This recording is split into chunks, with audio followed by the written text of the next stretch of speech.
Well, welcome along to our Sports Investment and Financials Summit, looking at raising funds, investment and sports technology, very much with an emphasis on what's next. Our panel for this is we have Michael Broughton, leading sports marketing and technology and investment expert, now a partner at Acceleration Equity, a sports-focused investment firm. We also have for you David Fowler. David is a co-founder of SportTech Match, the world's first sports technology matching service, and a consultant at the intersection of sports marketing and technology. And I'm also delighted to welcome Geoff Wilson, who, amongst many other things, Geoff is a consultant to both FIFA and UEFA, and has been involved in the Barca Innovation Hub as well. So a very warm welcome to you all. Well, we're all aware, I'm sure, of the difficulties of 2020 and looking ahead to better things. Geoff, if we can start with you, though, what do you think has been the biggest impact in terms of your area of work? What's been the biggest impact from the pandemic? Yeah, well, lovely to be here. Great question to start off. I think, we've got to look at the events. The events have just literally stopped. And because the events have stopped, then that has had a number of issues that have raised in terms of income and potential income. Historically, a number of especially pro sports would have been very reliant on TV, media and broadcast revenue. And then to a lesser extent on ticketing. And now with the event stopped, I think many of the sports organisations, those income streams then have just taken a shutter. And because that's happened, then I think sport has now started to put around the feelings of, okay, so where am I bringing my money in? Where am I going to generate my revenue? And I think that's been the first thing that's come in. So I think for me, I think the obvious from the sports point of view, stopping has been a big thing. That has then had a knock-on effect on turnover and profit and income. But then I think there's the general participation. Participation levels have now stopped, particularly at grassroots level of the sport. And that all these then are creating, problems and issues for sports organisations, and they're having to now start to almost reinvent themselves. They're starting to understand that there is a real need for digitalisation, both on the revenue side and on the internal digital transformation. So I think the pandemic has really accelerated that development in that space. And David, you've got very much an interest around the technology side. Whilst there's been a lot of challenges during the pandemic, there's also been a lot of opportunities, haven't there? And some, in particular, in sport, where professional sport has continued, and thinking in particular of the world of streaming and broadcasting, finding new ways of getting sports science, even dealing with the pandemic. There have been some areas that have been able to advance during the pandemic. Has that been your experience? Yeah, thanks, Andrew. Happy to be here. And yeah, I think Geoff made some really, really good points. There are a lot of challenges, and just building on that, and as you mentioned, Andrew, there are some opportunities coming out of the pandemic. It certainly has accelerated many of the digital fan engagement activities, particularly, and helped clubs maybe to realise somehow that diversification of revenue streams, particularly from a digital perspective, is long overdue. I think that really Geoff hit the nail on the head for me. That there has been a real kind of focus on balancing the books, I guess. I think a lot of sports and a lot of teams and leagues have been hurt badly, and many of them maybe had already experienced some challenges on that front, but they kind of build towards a more financially sustainable model for the majority of sports leagues and clubs has really been something that I feel has been put into sharp focus. So I mean, as Geoff said, there's really the revenue side to that. There's also controlling of costs. There's getting one's house in order, operating more efficiently, really like getting the maximum value you can from your commercial assets. There's kind of two sides of that. of that discussion. I do, I guess, in my answer to your question, Andrew, I can maybe focus a little bit more on the positives, on the opportunities. There's certainly two areas that seem to stand out for me in terms of opportunity, and both of these areas have really shone brightly during the last, maybe let's say 9 months. One is esports, the other one is, I would say, betting and gaming. Maybe no surprises to the panelists. These are two things that we three are talking about quite a lot, and we three are reading about a lot.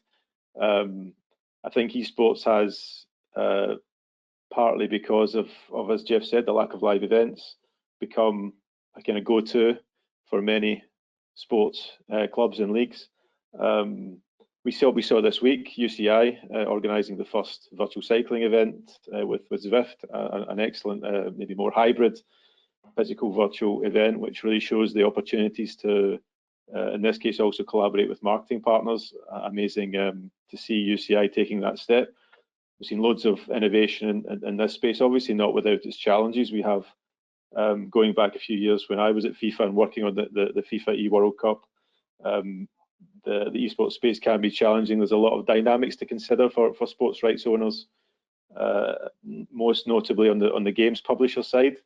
It's certainly something that is not to be overlooked for those sports rights owners who do take the plunge into esports. There's a lot of complexity to navigate. I think on the betting and gaming side, actually there's a bit of crossover with the two, betting and gaming, during the last 9 months, and I've just come out of a role with my Kuju streaming platform in football, and actually we were doing a lot of work in the betting and gaming side, and esports has been a saviour for many of the data companies who are operating in the betting space. They've been building the portfolio of esports betting rights and servicing those types of events increasingly during the hiatus. But yeah, gaming and fantasy has been an amazingly amazing area, which has seen really amazing growth in terms of obviously the revenue, the opportunity for sports rights owners to harness this area. We've got the big, effectively, tech companies dominating the space now. FanDuel, DraftKings. You have others like Sportradar, Genius, Synergy Sports emerging, and others I've not mentioned, of course, that are creating loads of value in this space and presenting opportunities for all stakeholders in the space, particularly sports leagues and teams who can get it right. So yeah, I think those two I would pick out, Andrew. And thank you, David. Michael, your expertise is perhaps around the investment side. How has that been affected? Because it's not only the fact that the sport hasn't been happening, but it's also that the companies that would perhaps be looking to get involved are now having to rethink perhaps what their accounts look like for the next few years. Well, I mean, I think every investor, the first thing they did was look at their portfolio, right, and think, okay, what do we need to do with our current portfolio? Actually, I think when it comes to sport, though, the mentality has been, we don't know how bad the damage is. And we'll probably see it really emerge in the next 3 to 6 months. So why take the plunge now, right? Why not wait until, as an investor, you want to get the maximum impact, right? So you want to hit the nadir of the market before you put your money in. So I think you'll see, you've seen some of the stuff going on around CVC and Advent in Serie A, and we can talk about that a little later. But and stories around the Bundesliga right now raising and so on. But actually, I think it's a lot of the other entities in sport that are probably the household names. We'll see what the true impact has been on revenue and bottom line, profits, losses, that kind of thing start to emerge. Will other countries be like the UK and see a government bailout of certain sports or not? And therefore, at what point does the dry powder that the private equity and other investors have ready to go then come in? I think that the positive from my perspective is, and despite somehow, I think sometimes I get taken as being a bit down on the sport. I'm a bull on the sport industry generally. I wouldn't be an investor in the space if I didn't think it was going up. It'd be a bit pointless to be, just going short, in my view. I think you'll see more money coming in because I think investors see it as a underexploited entity. You know, the only reason they're going into Serie A is they think it's been underexploited. Yeah. It really, to me, it's that simple. And they must see a lot of opportunity because of the politics and the other things that play out in typical Italian football. And others will know it better than me. But they see plenty of opportunity. So I think you're going to see in 2021 some of that dry capital start to be deployed into the sports industry in very different ways. Some has already happened. You know, David's just mentioned, you know, BetGenius.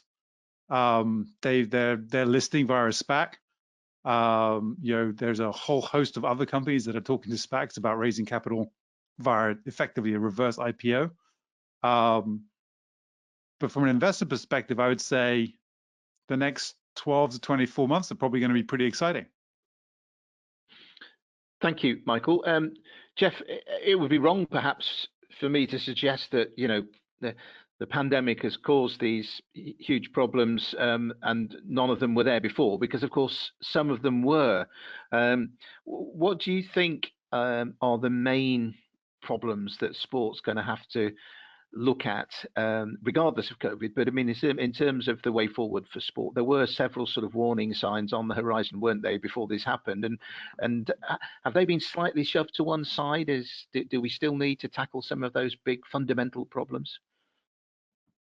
Yeah, great question, Andrea. I mean, I think there's a range of challenges. I think one is the whole Gen Z and targeting that segment and understanding that segment, how that segment is different from other different segments. And it seems as if everybody's talking about it, but there's only a small number who's really doing that, maybe like a UFC or an NBA. But, you know, that Gen Z have a different way of looking. They're growing up with this in hand, and it's obviously not only mobile first, but that's the way that they want to be. And I think what's happening with that as well with them, they're wanting bite-sized content.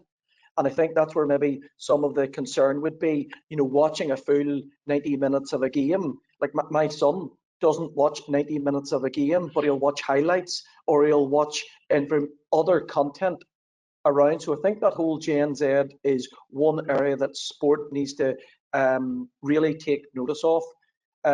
So that's one thing that I think the pandemic has shown for me. I think the other area, if you take it internally, is digital transformation. So, you know, those processes that were maybe archaic or maybe even manual, and how those processes now need to be more efficiencies driven out through digital transformation. It's focusing organizations now to do that. And sometimes now that's looking at their organizational, where are those efficiencies, drive them out, implement digital transformation. And I do think that is another area that the pandemic has really brought to the fore. But I think probably the third, and it gets back to this, is the whole area of digital revenue. And I think they have been doing little bits and, let's say, dabbling. Maybe some sports like NBA have been quite good at it, but a number of the sports are literally saying, do you know what, I've got money here, I'm comfortable, I'm okay. Then when the pandemic has hit, now they're realizing, whoa, we need to look at digital revenue and really getting an understanding what that is, where that revenue is, and embracing that. So those to me are the 3 or 4 sort of key things, and the pandemic has just accelerated that to no end. David, picking up on what Geoff said there, you mentioned about, you know, your own work around streaming, and David's brought Gen Z to the equation, and it's cropped up several times this week, as I'm sure it will have in similar webinars for you.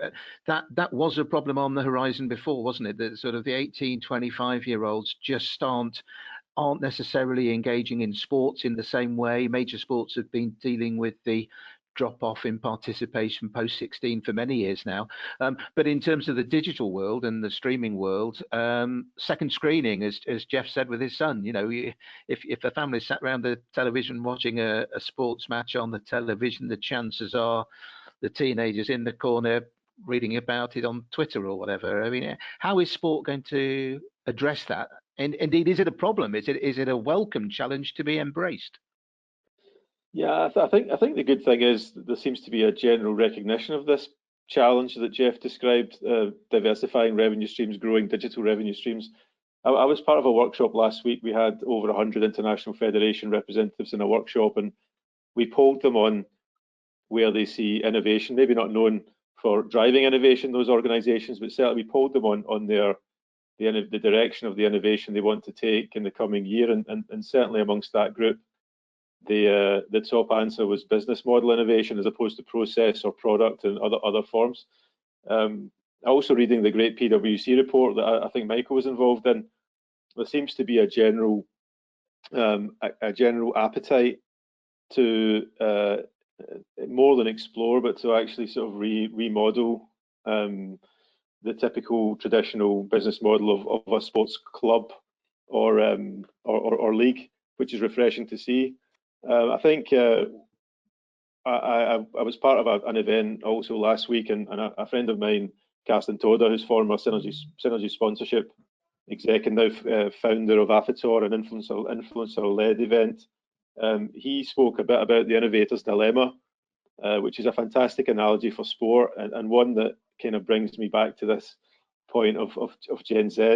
And the innovator's dilemma is the classic idea that, like a big firm, let's say a big football club in our world, does everything right. They listen to their customers, listen to the fans, they optimize the products and services they're delivering to the fans, but ultimately a new and more nimbler club comes in. Maybe this is a bad example because fans are fans and they normally follow a specific club, but a nimbler club enters and actually sees the future, and the future might be, in our case, Gen Z, and they cater to Gen Z, and they ultimately the older incumbent actually slowly dies because their ability to react to the new reality is somewhat stifled. Doesn't necessarily work in a club analogy. So we all have our favourite clubs, and we kind of stick to them in many senses. But of course, there's levels of engagement and up and coming sports rights owners who take the initiative to look to the future, to look at Gen Z, for example, look at their consumption habits, look at how they want to consume sport, and maybe go beyond. I think another point that was made very, very well in the PwC sports study report that was just released is the overdependence on live events. This is something that also, knowing and coming from the FIFA world, FIFA really struggles with, and many sports entities struggle with the dependency on match day revenues or event revenues. I guess going back to the esports and the gaming and fantasy worlds, they offer the possibility, and again quite digital driven possibility for many sort of traditional sports rights owners to start looking at diversifying revenue streams, but also engaging more with an audience that is not necessarily there for the 90-minute live experience in the case of football, or the live experience of any sports event. Maybe, Andrew, thank you, Michael. if you don't mind. Yeah, so the two things that Geoff and David said, I think are fabulous. So I kind of wanted to run with it, if you don't mind. So from an investor perspective, I try very hard to go to the 30,000 foot kind of helicopter view and say, what are the macro events and what are the consequences? So I agree in sport that generically what we're seeing is that Gen Z prefers sport in short form. My question is, do we know it for fact, right? We're not collecting specifically the data, right? We're taking it from somebody else, from an Instagram, that they're telling us this. But we also know that they like to watch long form content. YouTube is telling us that they're actually migrating into 19 to 20-minute content. I also know from myself, my kids and friends, they'll Netflix and binge. So they're quite happy to sit in front of a screen for hours and hours and hours. So why is it that sport is short form? And what are we missing? To me, Great. I'm not sure if we've asked the questions or if we have the answers. If you then take the other bit of it, I think there's, and this is why I think gaming and esports is just going to keep doing this. It doesn't mean as an investor you won't lose money for a while, right? And you'll make your profits down the line. But if you look at the macro of, take the UK, the government sold off school playgrounds, shut down PE, all these things. We put sport behind a paywall, right? Sky and others, which, don't get me wrong, it's been a fabulous business model for us. And TVs and gaming consoles ended up in most kids' bedrooms, right? The way we started parenting was we put a TV and a computer console in their bedroom. And then we sit there and go, why are so many people gaming? Why are so many people, when they're not gaming, watching somebody else gaming? Well, they want to get better and they want to interact with it and chat with their friends about the same. It's exactly the same as how I watch football. I can't kick it like that, but I enjoy watching Messi do it. So to me, if you look at the macro of it, you're okay, look, gaming and esports is here to stay and it's going to grow. It's inevitable, right? Don't fight it. Don't ignore it. Don't put your head in the sand. It's inevitable because we've built the ecosystem as a culture in the Western world that is what you do, right? You sit in your home, you play computer games. And that might now be on a small device and gaming as a service. It might be on a console. So then I'm looking at where would I be investing? I'd be wanting to invest in data, right? How do I know what they're watching, when they're watching it, where they're watching it? And is it short form? Is it mid form? Is it long form? Where is it? So that I can deploy my money better. And I would definitely be looking at gaming and esports because none of that, by the way, means that sport for me is in decline. Where it sits in our culture might change a bit. But if I watch again, just a sample of one, my son, he's either trying to figure out how to beat Among Us, right? That's his game. It's not Fortnite. He's on Among Us and he's addicted. Or he's watching highlights of Messi, Ronaldo, the F2, so he's watching a ton of football. But he comes in and out when I'm watching Chelsea, even though if you ask him, he's fanatical about Chelsea. But he dips in and out. So to me, trying to understand all that, and then, okay, from my perspective, where do I deploy my money? For David and Geoff and yourself, like what technologies do we need to be using and who needs to use it? I think is a really interesting question. I couldn't agree Geoff, more, Michael. I think Michael's hit the head in so many bits and pieces, and I think he's 100% right. And this area has not been debated about enough. For me, just some additional thoughts. I think what has happened is one thing. I think the Netflix type documentary, and Michael is right in terms of that has really taken off, but that's about storytelling, and those stories have been told really well. It's like Disney, once upon a time, Disney do it really well, and that storytelling engages you and draws you in. So to me, that's all about the quality of the content and that quality of storytelling. Sometimes maybe in football or other sport, have we got that storytelling as engaging? Whereas if you look at the likes of esports, there's a bit of engaging, yes, but where it becomes really engaging on the likes of Twitch is whenever you start to interact. So you're interacting, whether it's a watch party or whether you're physically saying something or you're donating to the person as your live. So that whole area of active participation while the activity is going on, and that I think is one of those behavioural changes that's going on. So to me, there's something about storytelling and content. There's something about on the esports about that interactivity, and I would almost nearly say gamification. And I think there is something about people now. I want it when I want it, where I want it, how I want it. So football. Well, football's at 7:30. That's not my time.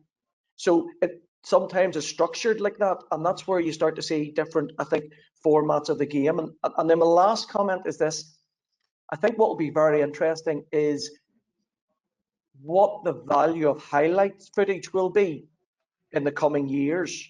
So everything's all about live, and I'm not saying that it's not. But I think an interesting question is, what will be the increase in value of highlight content in the foreseeable future?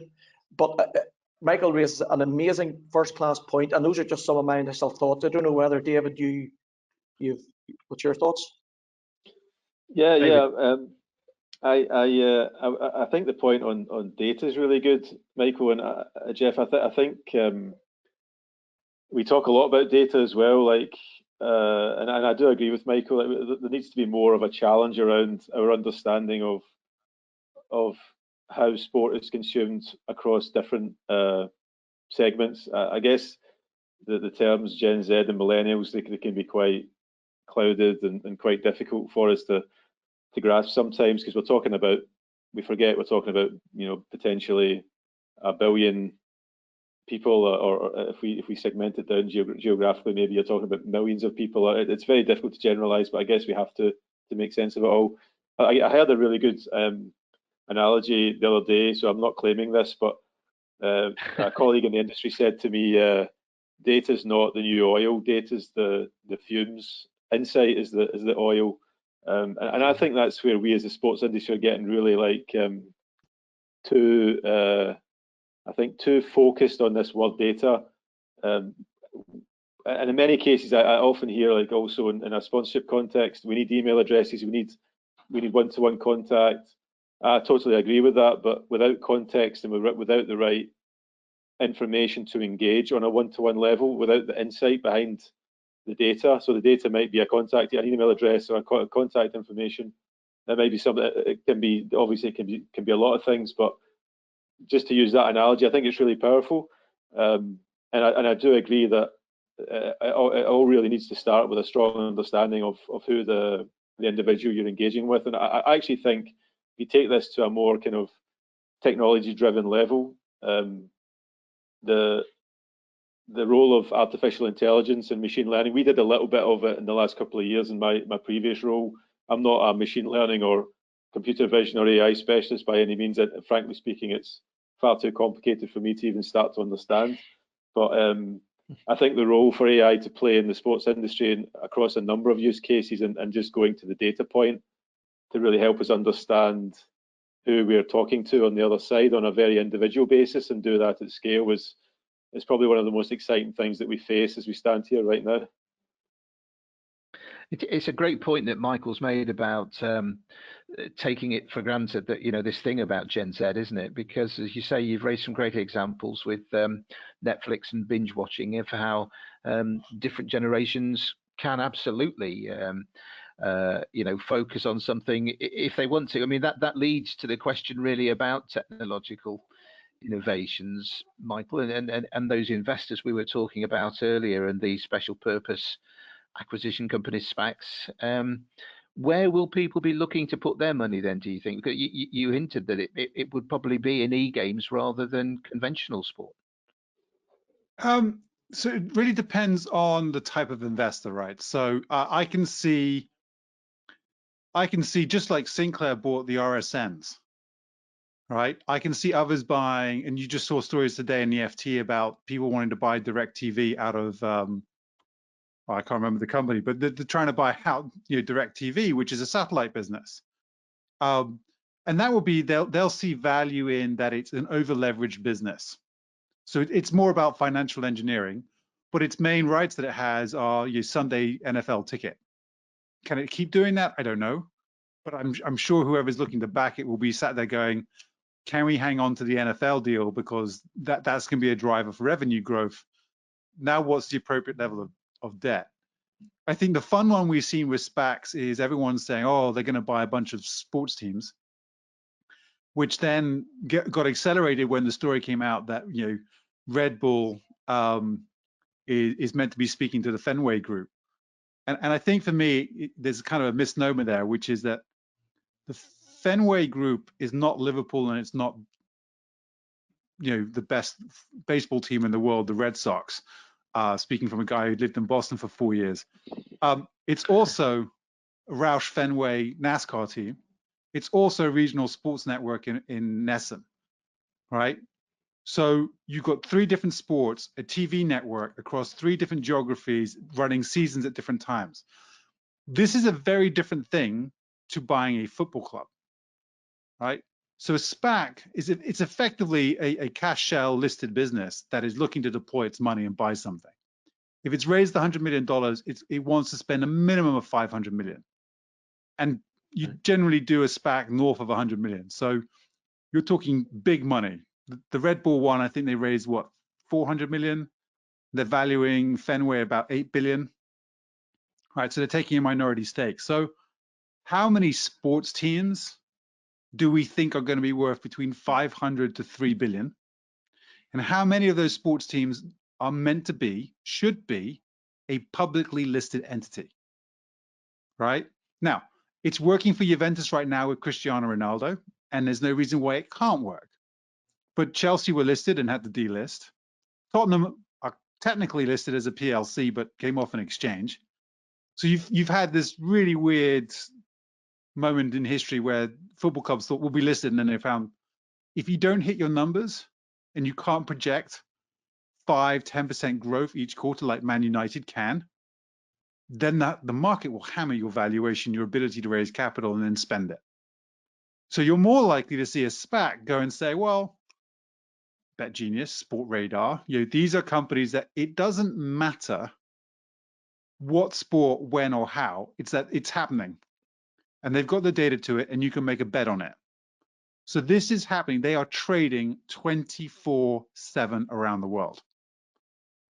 That you can probably, as long as there are events, right, which is, unfortunately down 2020, we're not even sure about that right now.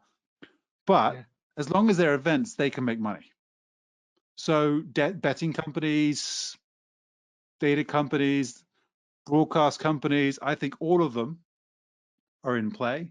I think you'll see a few teams snapped up, but I think teams will be snapped up primarily in the private markets.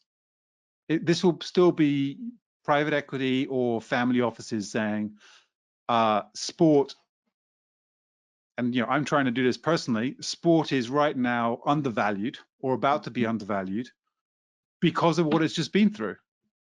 No business carries the kind of cash to survive 12 months with no income, right? And with no ticket income, a lot of sports are going to go, whoa, rugby in the UK, it's got a decent TV deal, but it's not like the Premier League. It needs ticket money to survive. It's pure and simple. They've been paying wages of their athletes, which before pandemic must have been 60-70% of their revenue. During pandemic, probably at least clearly more than 100% of their revenue, because they haven't been having any revenue. But they couldn't lay them all off. So I think you'll see investors come in and say, look, let us bail you out. Let's support you. And actually, we think there is something there. And I think from there, you'll see investment in technology and other things to really start to spin the commercial wheel.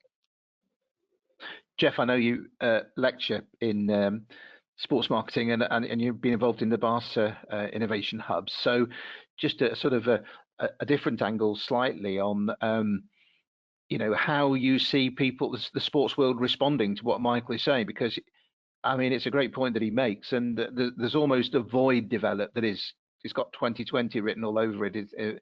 Inactivity, as you say, events cancelled. Is sport going to welcome investment, or is it going to be fearful of some of the changes that could follow when those investors, as Michael is saying, perhaps look at areas that aren't necessarily where we've been used to seeing investment in the past? Well, I think first of all, I think funding and money from investors is good. So I think it's what level of equity are they looking, and how much are they going to give is the key question. I think what I would say, what I'm seeing from sports in terms of federations or clubs, you've got one group that is saying, oh no, what do I do? And I need to go to government just to get money, and it's survival. And then you've got another group of people who are actually saying, no, let's be innovative. This is the time now to develop a strategy. This is the time to focus on digital. This is the time to look at new revenue models. So that more, let's say, forward thinking people, and it's those that I think will be the stronger. I personally think 2021 is those who do that will come out stronger for 2022 and beyond. Those people who have that thought, rather than just, oh, you know, we have to go and get money from government, and so to me, I think investment is good. I think it will be good. I think what clubs will have to do and national federations will have to do, now is the time to be innovative. Now is the time to develop your strategy, a proper roadmap, in terms of not only commercial income, but cost efficiencies and savings, and to be able to have an organisation that's delivering the strategy, not a strategy that's separate from your organisation. You know, the two must fit together. So I think for me, a lot will be that sort of, those proactive people, those people who will take the pandemic and sort of say, okay, this has changed us, but we get on and we do it. Let me give you an example. A local sport here in Northern Ireland approached me and said, Geoff, we want to transform all our operations digitally. Now, after falling from the floor and getting up and going, what? And basically what they were saying, I want to look at all my manual processes. I want to look at all my digital processes. I want to look at all my touch points to the fan, to the clubs, to the administration, to parents, you name it. And now what we're doing is we're scoping out basically doing the research, which is the right thing to do in strategy as a first step. And we're looking to see how this organisation will be around not only in 2030, but by 2050. Because what they're doing is future-proofing the whole organisation. And the guys have got that much foresight and that much forward thinking. That's what they're doing. So we're now putting together a whole research in terms of what's currently happening, what needs to happen from a transformation and a digital revenue point of view, and something that allows them to have the fluidity, the flexibility right across all aspects of their, and that's from participation to income as well. And then a business case will go to their board, and they've already got the investment, which is just absolutely amazing. And it's a local sports organisation. And when I say a local one, like it's got a lot of money, but that's their thinking. So to me, it's those sports organisations that has that proactive forward thinking. Yes, there'll be bumps on the road, but to me, and just some practical tips, develop a strategy, but do the research first. Have your clear strategy, and then start to look at where your target audience is currently and where they're going to be. So the Gen Z and the people after the Gen Z, and really then look at every aspect of internal and external, and don't be thinking, oh, that won't work with us. And the last that I would say is go look at somebody like Disney. There's a reason why they, before the pandemic anyway, were making money. And that's about customer service. They treat people as guests. So learn from outside. That's the point I'm making. Learn from outside of sport and bring those techniques into sport that are best in class. Thank you, Geoff. David, I mean, where do you think these investors are going to be putting their money? Because as Geoff has said there, you know, sport needs to get its house in order to be ready for perhaps a spell of investment. As Michael's indicated, you know, it's probably right at the bottom of a trough at the moment in terms of the available funds and available funds from partners. We hear about the decline of the high street. You know, some of those names are sponsors of local sports teams, aren't they? So if sport has got to be ready for 2021 to pick up and, pardon the pun, run with it, what areas have they got to be ready to capitalise on, do you think? Yeah, I might leave the question of where the investment goes to Michael, but I think Geoff really made some good points there, Andrew, about the need to get organised. I guess that's something actually I'm going through at the moment on I would say a smaller scale with an ambitious Scottish club that I'm involved with on the board of a club called Caledonian Braves. And actually, it's a really cool story. It's the story of the youngest club in the UK, I think, officially, only a couple of years old. Very fan first focused. So we're building at the heart of the club a model whereby the fans will be considered at every turn. So I don't want to use the word fan owned or fan controlled, because we also try to do things in a very different way. I use that example because actually the essence of what we're building is financial sustainability. Chris Ewing's the owner of the Caledonian Braves. We're in the 5th tier of Scottish football, so we're not very close to Chelsea or even Celtic and Rangers in our own ecosystem. But of course, we want to get there. But like any sports team in the current environment, there's no more important area to focus on than financial sustainability. I think it plays into the theme of this panel as well, very well. And I guess that can come from many angles. I guess we are on a smaller scale, so we don't have the same issues that some of the big teams. Michael mentioned, obviously, the wage to revenue ratios of some teams are really astronomical. We don't have those legacy issues. Many clubs will find themselves in that lucky position where they don't. But I think now's the time to really look hard at managing those sort of losses that have historically been out of proportion, looking at costs, optimizing commercial assets to optimize revenue. And I guess that's something you'll in any case do as a sports property before, if you have the opportunity, of course, before engaging with any sort of investor, irrespective of the form they come in, or even public funding body, or looking for a loan. Could be another option to get cash. At the end of the day, cash is king, and I think these clubs are very cash poor in many cases, the leagues too.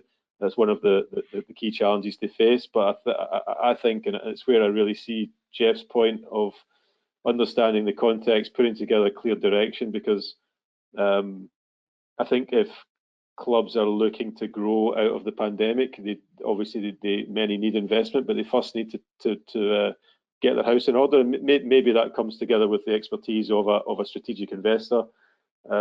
Maybe they have the opportunity to do that themselves with partners and collaborators they have access to already before they engage with an investor. But I think I really see that from experience and from my own perspective as the number one thing that needs to be done as clubs and leagues and other rights owners emerge from the pandemic. So new models of sustainability, perhaps David suggesting, Geoff talking about having a clear, a workable strategy. Michael, back to these investors. What are they going to be looking at, do you think? Is that enough for sport to thrive, or will they be looking at will they be almost swooping down, if you like, to pick out cherry pick the best areas that remain from a sports industry that's been really hit by COVID? Look, I think they'll see it as twofold. One, there'll be bargains to be had, right? So some will go after the bargains, right? Good, solid assets where they think they can get a good price. Interestingly, and I need to spend more time on understanding some of the fair play rules, but I think you'll see quite a lot of debt deals happen, partly because the way I understand financial fair play is set up is you're almost punished for putting equity in. Right? You can't buy success. So why would you put your money at risk if you can just get a nice 10% return on your debt? So I think there'll be this bizarre scenario where there will be money coming in. Some of it will just be debt because for the investor, it's just safer money. Securitized against a hard asset or media assets. So either the stadium, players, or the media contracts. So the odds of you not getting paid out your debt are pretty minimal, whereas your equity may never convert into something sizable. So I think you're going to have that kind of weird scenario in the kind of club context. For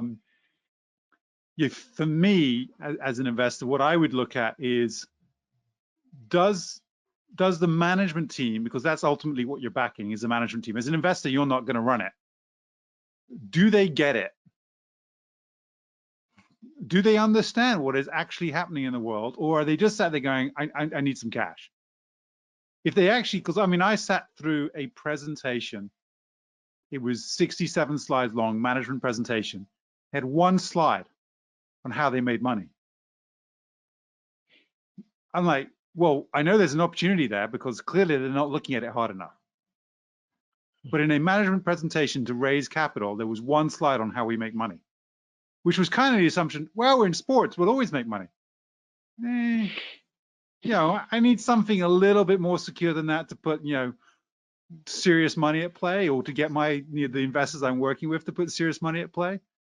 So, you know, to me, if someone's coming in and saying, you know, it's not about likes, it's not about engagements, it's about building community and involvement, and we have to do that by using technology, and this is the technology stack we're looking at, and these are the people we're working with, the Davids, the Jeffs of the world, how we put that into place. And you can sit there and listen to a management team, and I don't care if that's a sports team or a betting company, but they're understanding where the world is going.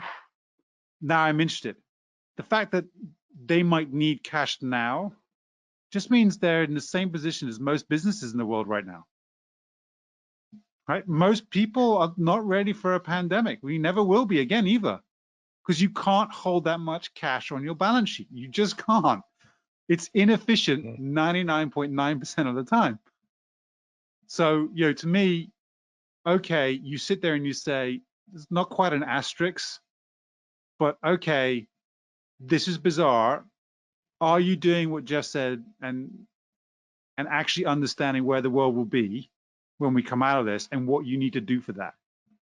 And if you do, you're probably a management team I can think about backing.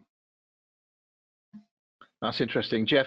We're talking very much here about sort of professional sport and investable sport, but I know you've got work that you're doing around more grassroots and participation areas of sport. Do you have a fear for them that they might get left behind if government sees that funding is going into sport through these investors? We've almost had that within football, haven't we? That it's almost seen as being so rich that it can look after itself. There was a bit of a bailout for rugby. There's been some money for football, obviously, but yeah, do you see a problem around the corner in terms of participation in grassroots if the major focus when we talk about sport post-COVID is about spectator sport and getting people back into stadiums in terms of their mental health being eased by seeing their local team, which for many teams wouldn't necessarily be the case. But, you know, is that a problem in terms of how we support grassroots and participation?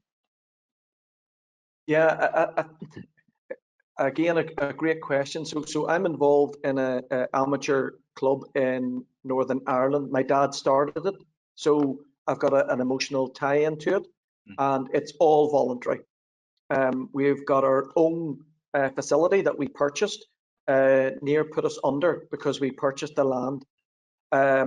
We then decided, let's make ourselves a community club. So we brought in, we had watchers, the pensioners, dancing, arts, and we made it a community hub.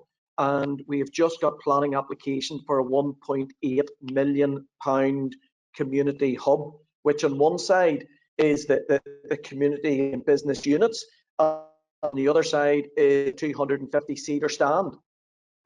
And why I say that is I'm very aware that within grassroots you will have maybe the top end of grassroots and you'll have the bottom end. The bottom end of grassroots, the pub team, can maybe get away with it because their outgoings are much less than maybe at the top end of grassroots.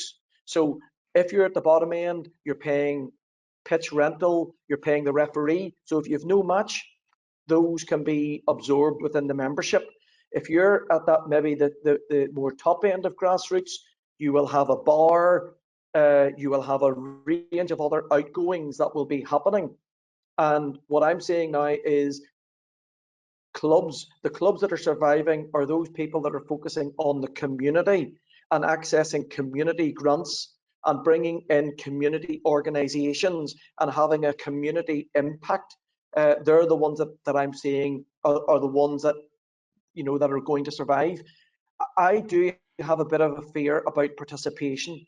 I think people will be a little bit hesitant to go back because of COVID, the whole safety, health type thing. And therefore, I think we're nearly starting from a little bit, not from scratch, but we're starting from it. And that will just take a little bit of time in terms of confidence of parents with sending their kids, and in terms of adults, more probably the kids going. So it's going to be a little bit more like this. And if it's like that, what's happening is, especially those kids, they're in playing PlayStation, Xbox, so the fitness isn't there. And then there's that addiction that happens. Let's be honest, there is an addiction related to that. And hence you can see the numbers going up in esports. So for me, I would have a little bit of concern if we do nothing, just leaving it to the grassroots club to drive up participation. It will take a range of stakeholders to really get people active again. It will say to government, we need to get out. It'll say to local sponsors who can fund, I'm going to get behind my local club. Why? Because my kid, I want to get them out, playing. It'll take the club and the wider community. So it'll take a collective bit to move participation back up, and it will take the club a little bit of cost to make sure that the right health, the right safety is all in place. So I do think participation will need a collaborative approach to get it back to where it was. Will it get back? And obviously with vaccines and all of that, my hope and my aspiration is the answer is yes. And I would say, because in the UK, we're a sporting nation, we love our sport. But if you don't get people playing the sport at a young age, probably when they get older, they mightn't invest in sport by going to the game, by buying a top, by watching a game. So it is in sports interest at the professional level to keep the grassroots going, because those people are the people that will go and spend money with at the elite end. So in answer to that was a long-winded response, but in answer to your question, I think we'll see a little bit of this, and it'll be a number of years before we get back to where we need to be. And it has to be a community-led approach. The clubs cannot just be left to do it on their own. Jeff, Thanks, Jeff. Sorry, Andrew, can I jump in on that? Because I think Andrew, you raised something in the question that Jeff has been very polite around. I am not aware of, and please tell me if I'm wrong, I am not aware of any other industry that the government has said, you're rich, bail yourself out. Have they told Amazon to bail out all the retailers on the street? Has Tesco been told to bail out all the grocers? I don't see it, but they make far more money. They make the same money in a day that sport makes in a year. So we have to bail ourselves out. Now, to me, it goes to the other point on the participation, which is, one, we shouldn't be bailing ourselves out. I think it's just the wrong precept, and why sport's been picked on, I don't get it.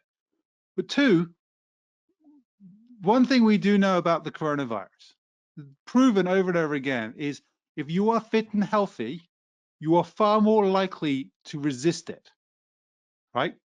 It's no guarantee. But if you have diabetes, you're obese, all these things that are, guess what, linked to eating too much and lack of exercise are the reasons you get, unfortunately, comorbidities and death. So it should be on the government to be going, actually not restraining cash, but going directly to all the sports and saying, we can't necessarily bail out the top, but we need to bail out the bottom, because if we don't get people playing more sport, in 10 years, we have another pandemic, we're in even worse position, right? It's completely, excuse my language, arse about face right now about where that's going. Is if we don't get people active, yes, sport as an industry will suffer. If you're not participating, if you're not playing, why would you have an industry? I completely agree with you, that macro thing that Geoff has said, and esports will accelerate this year because of everyone's been locked inside for a year. Well, 9 months. It feels like more, but hey. So the government actually should be sat there and saying, how do we deploy money via the sports via the infrastructure of UK Sport, Sport England, and the leagues, the Football Foundation, all these things, and saying, we need to get the kids and their parents back out and playing, get them fit and healthy, so our country as a whole is better. David, I'll I come to agree. you in a moment. Yeah. Sorry, Geoff. I just wanted to pick up just on that because Yep. UEFA has just launched with Germany the impact of football, and it was €1 billion. I'm going to say that again. €1 billion is what the impact of football is in Germany. Now, and we're being very honest here. This is why on the grassroots, I say it must be a community. It can't just be left to the sport. It must be a community. The problem is, will government understand the impact of what sport has? And that's the bit I'm not sure on, is number one. Number two, the government is broke. Hence why it must be all together. And then number three, when you talk about the elite end, I think the bit that nobody has talked about is the salaries of our players. Now, the salaries of players that's what the going rate is. But I think if one thing the pandemic has said, do you know what? That must come down to a more respectable level in the industry if you want the elite industry to survive. Now, if you're a player, you'll not want to hear that. But that is the conversation that needs to happen to keep sport at the elite end there, because the salaries are paid far too much for what the income is, and the pandemic has shown that as well. But nobody's willing to talk about it, and it should be talked about, and it should be discussed and debated. And that's an art that we don't do no more, is debate. We argue. We should debate. David, you and I have had the benefit of being able to listen to some great points over the last 10, 15 minutes or so. Absolutely. No, seriously, there's been some great points made. And I was going to say that I'll come to you in a moment, because I was going to ask Michael, is there a role for investors under the banner of philanthropy to get involved with projects like Geoff's? And it would be an interesting one to evolve, and we probably could look at that. But to bring you into it, David, at this point, with your hat on around marketing of sport and use of technology in sport, does technology play a role in how sport is going to dig itself out of this hole, do you think? I'm happy to listen to these two, Andrew, going back and forth. I would say, no, really great points. I would say, like, technology is not the only answer. We shouldn't put too much focus on technology. Let's say if we talk about the broader kind of theme of innovation. I'll give you an example which I really liked from rugby. Not the only sport to focus big on return to play protocols, but they rallied round big time because they realised that the sport was so dependent upon the club game and the grassroots for fan engagement. Because effectively, if you're a kid and you enjoy rugby, I would imagine there's some data around this. I don't have it, but you're highly likely to be playing, to be engaged in a community team, and actually involved as a player, and that goes up a lot through the age groups. It really is a sport that's highly dependent upon participation, maybe more so than football. I would say a lot more so than football, for example. There are many other examples of sports which are participation driven in terms of their engagement, and I was really impressed at how sports like rugby were able to sort of re-engineer their whole way of working, create these sort of new processes to enable players to come back in countries, obviously, where there was that opportunity to play in a kind of COVID safe sort of context. So I think that's quite important when we talk about innovation in general. Like, technology is one thing, but innovation and creating new methods and new products and new processes is far broader than that. I think on the technology side, Andrew, just to kind of quickly go back to your question, what we are doing and what I'm doing at the moment, we really try to, yes, we try to raise awareness of solutions that are in the market, but actually what we recognised with the project we're currently running at SportTech Match is that the difficulties for sport in general is actually defining the problems that they need to solve. It's not necessarily finding the right solutions. The solution is the kind of end we chose to tackle the problem. particularly because of COVID, because it presented so many complexities. And actually, in general, the sports technology marketplace has become even more cluttered, even more noisy, and even more confusing than it already was 9 months ago. But nevertheless, the problem that sport needs to really focus on is really paramount now. We've talked about some of them, and financial sustainability, for example, is one. We talked about digital fan engagement, diversification of revenue streams. But actually, these are easy words to throw out. What probably sport needs to think about is how to better express the challenges that it faces before it goes in and sort of selects the best technology to solve those problems. And I think that's where I see a lot of scope for us as an industry to improve. Geoff, let's give you some final thoughts then on what you'd like to see happening next year to, as you say, to really take sport forward rather than it face a long recovery. Yeah, I think for sport to go forward, I think the governing bodies and also the sports to really work together to get their respective sport, whatever that may be, back up and running, but also for them to think innovative and creative in terms of new digital revenue streams, in terms of how they engage their fans, in terms of content, and in terms of how they can improve their internal processes. In other words, now's the time to take a breath, look inside, and get ourselves really well set, get the sport up and running, so that when 2021 at the end, and especially 2022 comes, you're in a real good foundation and foundational base to grow in a big way. Thanks, Geoff. And Michael, finally from you, in terms of those investors, what can sport do to really seal those deals?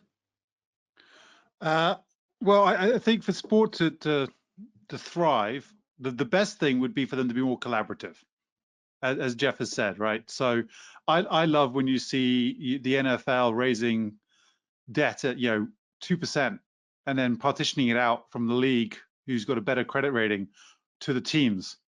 Whereas in Europe, it's very much done team by team basis. So they're having to all pay 10, 12%, right?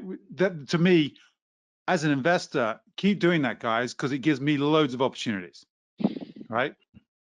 Loads of opportunities, and I'll make better margins. So great. For the good of sport, and I want sport to do better, maybe try and work a little bit more collaboratively together. I think also, I'm going to steal from David here. To me, technology is inevitable, and you should be using it to build out your business. It's just part of our life. We can't uninvent the wheel, right? So technology is here. Accept that. Use things like AI, figure out what is your AI, all these kind of things, great. But actually, much more importantly, there's a great book called Loon Shots by Safi Bakor. And it's a great one because it differentiates between product change and strategy change. And I think a lot of us need to, in sport, think actually, like David has just said, what is the strategy? Do you understand what's going on and what you then need to shift? We can find whether there's a technology that solves it for you, or whether that's still a manual process or about it, content, whatever it may be. Figure out whether you need a strategy solution or a product solution. Then you can take the next step. From an investor perspective, I think 2021 is just going to be really, well, the next 2 years, I think from an investor perspective, will be very exciting across a whole gamut of things. And like I say, I'm a bull on sports.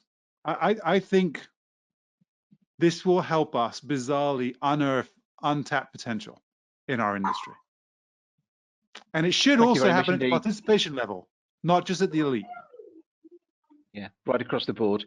Michael, thank you very much indeed. David and Geoff as well, thank you very much. I hope you've enjoyed the debate as much as I have. It's been absolutely fascinating, and I'm sure once people have been able to see this webinar on the ISC Virtual Week, they'll want to pick up and perhaps on social media have their own conversations as well. So Michael, David, Geoff, I wish you all the very best for 2021, and thank you very much for joining us.